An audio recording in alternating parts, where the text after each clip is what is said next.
A lot of people are probably familiar with how grief can peak around the holidays. But why exactly is that? Why are holidays any different than any other day? Well, I think that there's probably two things happening here. First, holidays can be stressful anyway, just as they are. December in particular, the weather's getting colder, people are rushing around, we have to go to parties and entertain people and get gifts. A lot of people are worried about their finances. All that stress can lower our emotional threshold. So we're already primed to be more affected really by any powerful wave of emotion than we would be if we were just going about another routine day. But then in the other direction, these generally aren't our usual routine days. These are days where, rather than routines, we're often trying to follow a whole variety of traditions. And we know that traditions trigger memories. Many of our memories are encoded with context tags, so they carry information about the things that we relate to the memory. Childhood memories are a great example here. They're often of holidays, and they stand out from the background of most other days, most other memories. Holiday contexts often also include family and friends, people we love, the very people who we're most likely to grieve when they're gone. So when the holidays come back around again, all the things that we associate with them tend to come back too. Memory is sticky like that. When we trigger one or pull one out, others that were encoded with it often come along too. So that's why when you see those twinkling lights around this time of year or smell the Christmas tree, when you feel the cold air or hear those familiar songs, the memory of a person with whom you once shared those sensations, it's usually not very far behind, whether they're still with you or not. Now, here's how I have come to understand the discomfort that can be connected with the memories of somebody who's died. So many of us have had those reflexive, conditioned responses where, for example, we go to call a loved one just out of habit, only suddenly to realize and remember that we can't, that they're no longer with us. When that habitual response is met with a mismatch like that, when we can't complete the routine, it just presents us with the pain of the loss all over again. It can feel like there's something broken inside of us when that happens, something wrong. I think that sometimes the pain of grief can actually be less about someone from our past who we've lost and more about a future that we're not going to have with that person, that we can't have. In that sense, then, grief really represents a disconnect in the present moment between our past and our future. Grief is really, in this frame of mind, a form of relearning. It's requiring us to reconfigure some of those attachments, sometimes pretty dramatically. In the mismatch and repair dynamic of secure attachments, grief is what it feels like when our mind and our heart are trying to repair themselves. They're trying to reconcile that dissonance. Sometimes that means that our whole emotional tide needs to rise for a little while in order to deal with that. Now, how can we handle that? How can we handle when the tide rises? First of all, notice it. That's the biggest step. Notice it, then acknowledge and accept it. Brace yourself if you need to so you don't lose your footing in it. And to do that, you can cling to whatever and whoever you need to for support when the tide becomes the strongest. And then you just have to let it wash through you. You don't have to trap yourself in some push and pull entanglement with it, trying to shore it up or prevent it from flowing. Let it play out.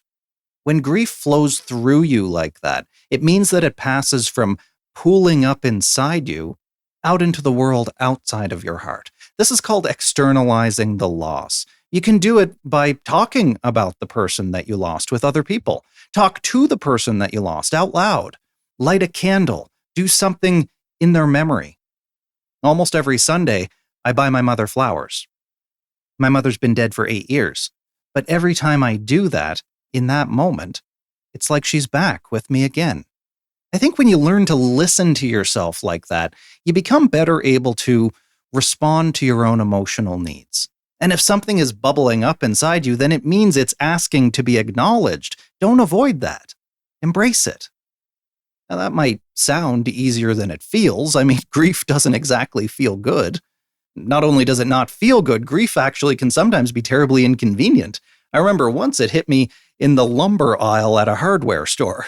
Because Have Yourself a Merry Little Christmas came on over the sound system, and I just dissolve into tears right there by the 2x4s. We're so afraid to show people our pain in public. We're afraid of grief because it hurts.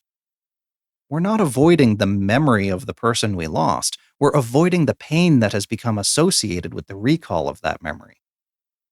The only way out of it, though, is through. And you can let the grief be your guide. When you let it play out, it changes. Your relationship, too, with the person that you lost, that changes. Now, that might sound strange. I mean, doesn't the relationship end at death? Well, not so fast. When you think about it, what happens when we love somebody? They become the key, or the stimulus, the trigger, that unlocks a feeling of love inside us. That's how all attachments work. Attachments are learned. You learned to associate that person with a feeling of love.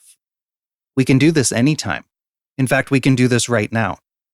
Picture someone that you lost in your mind. You don't have to be afraid. Don't be afraid. Just ask yourself, do you still love them?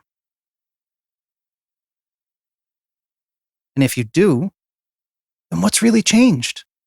You still have your love, which was the essence of the relationship anyway.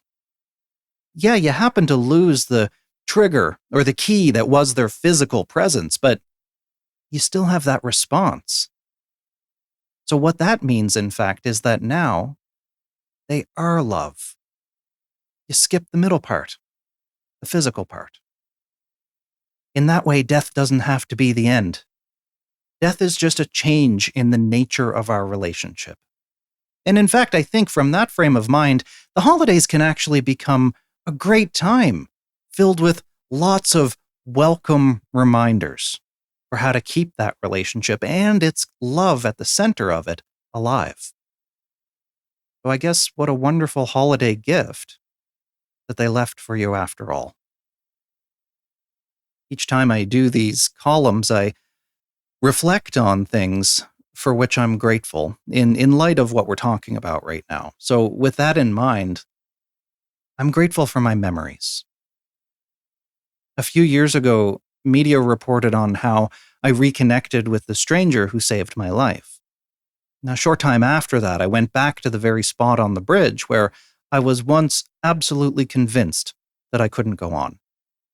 Except that time when I went back, I brought my mother with me. And I remember her holding my hand as we finally reconciled two things. That I was going to be okay, and that she did her best. Then a few weeks later, very unexpectedly, she died. So I'm so grateful now that I'll have that memory in my mind forever of her holding my hand, of reconciling that most vulnerable time in my life. And I have faith this holiday season that you will embrace your own memories, just those small, private, loving moments that you had with the ones you lost, with the ones you still love. That's how we bring them back. That's how we keep them here. That's how our memory becomes a comfort.